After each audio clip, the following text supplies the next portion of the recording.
पुरानी पेंशन की बहाली के मुद्दे पर आंदोलित सरकारी कर्मचारियों सुप्रीम कोर्ट से पुरानी पेंशन की बहाली का केस गायब होने के बाद अब सीएपीएफ के जवानों ने पुरानी पेंशन की बहाली के मुद्दे पर जन आंदोलन करने का भी गुल फूंक दिया है। और इसी के नाते से केंद्र की नरेंद्र मोदी सरकार में हड़कंप मच गया है, क्योंकि पुरानी पेंशन की बहाली के मुद्दे पर आंदोलित सरकारी कर्मचारियों ने फरवरी के महीने में ही जन आंदोलन करने का भी गुल फूंका था और कहा था कि राष्ट्रीय राजधानी दिल्ली में भी हम राष्ट्रव्यापी आंदोलन करने के लिए तैयारी कर रहे हैं। अब सीएपीएफ के जवानों के प्रतिनिधियों ने भी साफ तौर पर इस बात का ऐलान कर दिया है कि वो भी जन आंदोलन करेंगे और देश की जनता को बताएंगे कि किस तरीके से सीएपीएफ के जवानों की पुरानी पेंशन का हक मारा जा रहा है। सरकार इस पूरे मामले पर घालमेल करने में जुटी हुई है, यानी कि डाका डालने की कोशिश कर रही है। अब पुरानी पेंशन की बहाली के मुद्दे पर आर्या पार की लड़ाई शुरू होने वाली है और इसी के साथ सीएपीएफ के जवानों के साथ अब सरकारी कर्मचारी भी संयुक्त रूप से अगर मिल करके इस आंदोलन का प्रतिनिधित्व करते हैं तो जाहिर सी बात है कि केंद्र की नरेंद्र मोदी सरकार के लिए मुश्किलें बढ़ने वाली हैं। क्योंकि सुप्रीम कोर्ट में जिस केस में सुनवाई होनी थी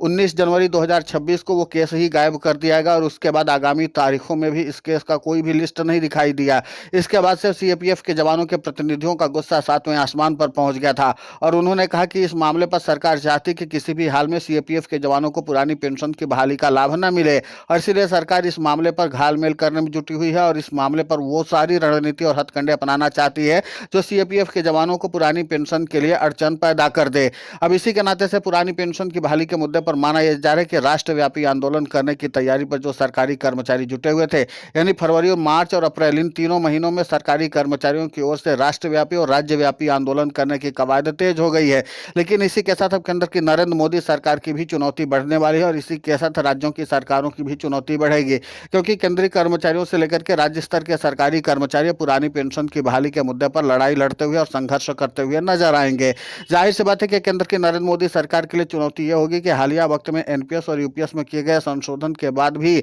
सरकारी कर्मचारियों ने सिरे से खारिज करते हुए इस बात का इजहार कर दिया था कि अब हमें एनपीएस और यूपीएस नहीं चाहिए, सीधे हूबहू पुरानी पेंशन की बहाली चाहिए। और उसी के बाद से केंद्र की नरेंद्र मोदी सरकार अब इस मामले पर घालमेल करने में जुटी हुई थी। लेकिन इसी के बीच में 19 जनवरी 2026 को सुप्रीम कोर्ट ने इस बात का ऐलान कर दिया कि हम सीएपीएफ के जवानों की पुरानी पेंशन पर एक बार फिर से सुनवाई करेंगे और तमाम तरह की बातों और दावों को हम प्राथमिकता के आधार पर सुनेंगे। लेकिन जैसे ये केस आया तो इसकी लिस्टिंग होनी चाहिए थी, लेकिन सुप्रीम कोर्ट में इस केस की लिस्टिंग ही नहीं हुई, यानी जो केस लिस्ट आती है उसमें ये पूरी तरीके से गायब था। उसके बाद इस मामले पर सुनवाई नहीं हो सकी और उसी के बाद से सीएपीएफ के जवानों का आक्रोश अब फट पड़ा है। वो सीधे तौर पर यह चाहते हैं कि पुरानी पेंशन की बहाली की जाए और इसके साथ ही सीएपीएफ के जवानों के प्रतिनिधियों ने तो साफ शब्दों में यह कहा कि जब दिल्ली हाई कोर्ट ने तमाम पहलुओं और तथ्यों को जांच करके ही तो फैसला दिया था कि सीएपीएफ के जवानों को पुरानी पेंशन का लाभ दिया जाना चाहिए। उसके बाद केंद्र की नरेंद्र मोदी सरकार सुप्रीम कोर्ट गई, इस मामले पर स्टे लिया और स्टे लेने के बाद जब स्टे की तारीख बीत गई उसके बाद भी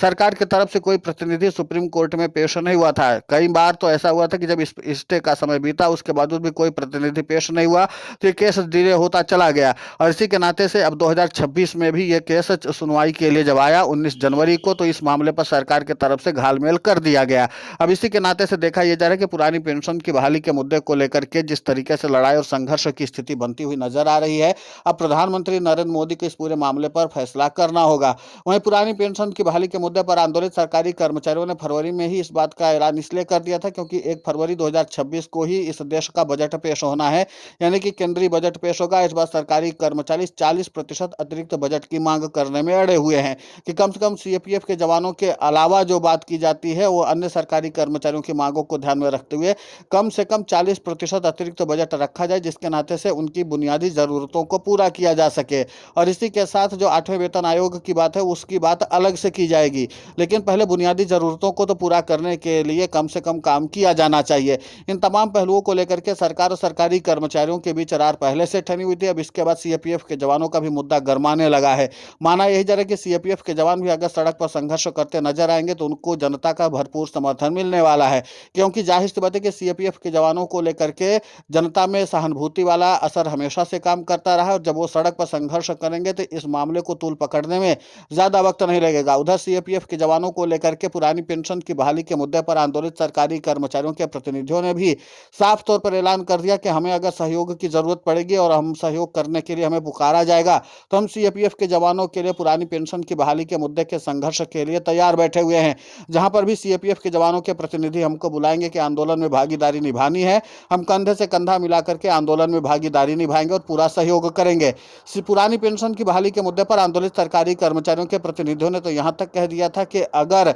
हमें लगता है कि सरकार पुरानी पेंशन की बहाली करने का मंशा रखती है तो सबसे पहले सीएपीएफ के जवानों को ही पुरानी पेंशन का लाभ दिया जाए। हमें 2-4 महीने या साल 2 साल बाद भी दिया जाएगा पुरानी पेंशन की बहाली का लाभ, तो हमें कोई दिक्कत नहीं है, लेकिन सबसे पहले सीएपीएफ के जवानों को ही पुरानी पेंशन का लाभ दिया जाना चाहिए। वो इसके पहले हकदार हैं, क्योंकि वो सबसे कठिन समय और कठिन चुनौतियों का सामना करते हुए सीधे तौर पर अपनी ड्यूटी करते हैं और अपने जान की कुर्बानी भी दे देते हैं। इसलिए हम चाहते हैं कि अगर सीएपीएफ के जवानों को ही पुरानी पेंशन का लाभ सरकार देना चाहती है तो सरकार बेशक से दे, हमें कोई आपत्ति नहीं है, लेकिन पुरानी पेंशन की बहाली सीएपीएफ के जवानों को मिलना चाहिए। तो कुल मिलाकर के कि पुरानी पेंशन की बहाली के मुद्दे पर आंदोलित सरकारी कर्मचारियों के प्रतिनिधियों को तो एक बात साफ है कि वो सीएपीएफ के जवानों को पूरा सहयोग देने के लिए तैयार हैं, और जाहिर सी बात है कि जब जवान आंदोलन होगा तो जाहिर सी बात है कि पुरानी पेंशन की बहाली के मुद्दे पर आंदोलित सरकारी कर्मचारी न सिर्फ उनको अपना भरपूर सहयोग देंगे बल्कि इस बात के लिए भी प्रेरित करेंगे कि इस पूरे मामले पर प्राथमिकता के आधार पर आगे आंदोलन को बढ़ाया जाए। और इसी के साथ अब विपक्षी दलों की ओर से इस मामले पर राजनीति भी शुरू होने की कवायद तेज की जा रही है। माना ही जा रहा है कि सीएपीएफ के जवानों की पुरानी पेंशन को लेकर के विपक्षी दलों की ओर से भी अब केंद्र की नरेंद्र मोदी सरकार के ऊपर हमला और मोर्चेबंदी की जाएगी, ताकि केंद्र की नरेंद्र मोदी सरकार के ऊपर दबाव बनाया जा सके। लेकिन सीएपीएफ के जवानों के पुरानी पेंशन की बहाली का मामला अब गर्माता चला जा रहा है। सरकार को इस मामले पर एक निर्णायक फैसला लेना ही पड़ जाएगा, क्योंकि अगर केंद्र की नरेंद्र मोदी सरकार पुरानी पेंशन की बहाली के मुद्दे को लेकर के अब कोई ठोस निर्णय नहीं लेती है तो जाहिर सी बात है कि स्थिति भयावह हो सकती है, क्योंकि यह पहली मर्तबा होगा जब सीएपीएफ के जवान अपने असंतोष को लेकर के सड़कों पर संघर्ष करते हुए नजर आएंगे। उधर पुरानी पेंशन की बहाली के मुद्दे पर आंदोलित सरकारी कर्मचारियों के प्रतिनिधियों ने कहा कि हम लोग फरवरी से लेकर के अप्रैल तक में राष्ट्रीय राजधानी में 3 बड़े आंदोलन करने वाले हैं और दिल्ली का रामलीला मैदान फुल पैक कर देंगे, यानी कि लाखों लाख की तादाद में सरकारी कर्मचारी दिल्ली कूच करने वाले हैं और निर्णायक लड़ाई लड़ने के लिए तैयार हैं। पुरानी पेंशन की बहाली के मुद्दे पर आंदोलित सरकारी कर्मचारियों के प्रतिनिधियों ने कहा था कि 2026 का साल जो होगा वो निर्णायक होगा सरकारी कर्मचारियों के पुरानी पेंशन की बहाली के लिए, क्योंकि इसी में सबसे ज्यादा संघर्ष पुरानी पेंशन की बहाली के मुद्दे पर आंदोलित सरकारी कर्मचारी और उनके प्रतिनिधि करते हुए नजर आएंगे और साफ तौर पर इस बात का इशारा करेंगे कि अगर केंद्र की नरेंद्र मोदी सरकार सरकारी कर्मचारियों की मांगों को गंभीरता से नहीं लेती है तो यह संघर्ष विराम में कैसे भी नहीं जाने वाला है, बल्कि और आगे बढ़ेगा। फिलहाल इस पूरे घटनाक्रम को लेकर के आपकी प्रतिक्रिया बहुत महत्वपूर्ण होती है, आप हमें कमेंट करके जरूर बताएं। साथ ही पुरानी पेंशन की बहाली के मुद्दे को लेकर हम लगातार आंदोलित होकर के खबरें चला रहे हैं। आप हमारे समर्थन के लिए चैनल को सब्सक्राइब करें, खबर को ज़्यादा से ज़्यादा शेयर करें ताकि पुरानी पेंशन की बहाली का मुद्दा और बुलंद हो।